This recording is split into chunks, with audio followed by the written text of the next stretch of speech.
So you mentioned, what would you say are your top 1 or 2 takeaways from this session?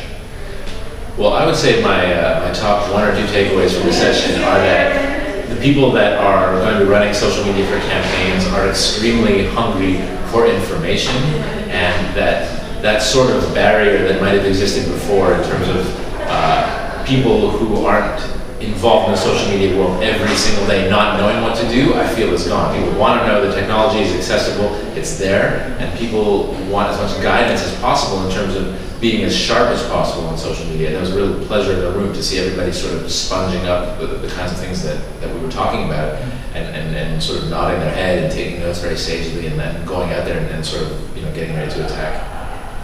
You mentioned the importance of brevity in making your points in social media as well, and for something that is as complex as political campaigns, how do you feel that you can most effectively get the messages you want to get across in what is an extremely brief environment that is social media?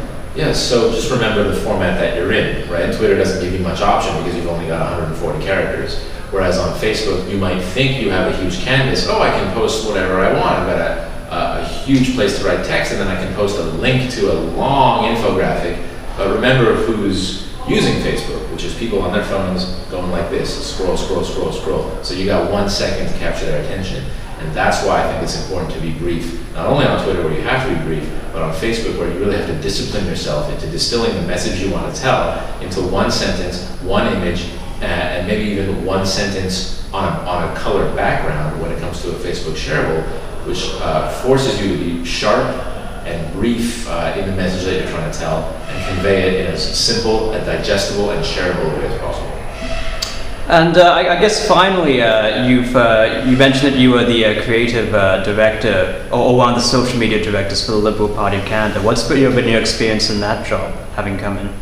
Say again? What's been your experience with the Liberal Party of Canada helping to manage their social media accounts?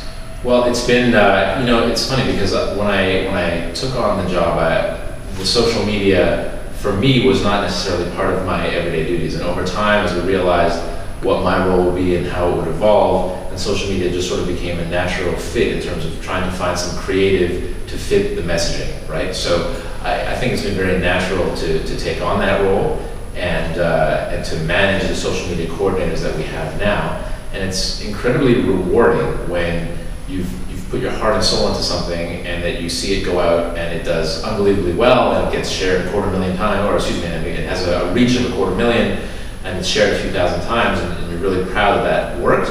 There are also very frustrating days where you work your heart and soul to create something that you think is really interesting and nobody cares and nobody clicks. And it's a constant learning experience. It's a constant testing experience to try to figure out what's going to resonate with your audience. And we found what resonates with our audience is, positive, engaging, simple, sharp, and really cutting into the point, but not to the point of, for example, if you're going to attack our opponents in terms of personal attacks, you want to avoid that at all costs. So it's every single day we're learning something new in terms of what works and what our audience is clamoring for.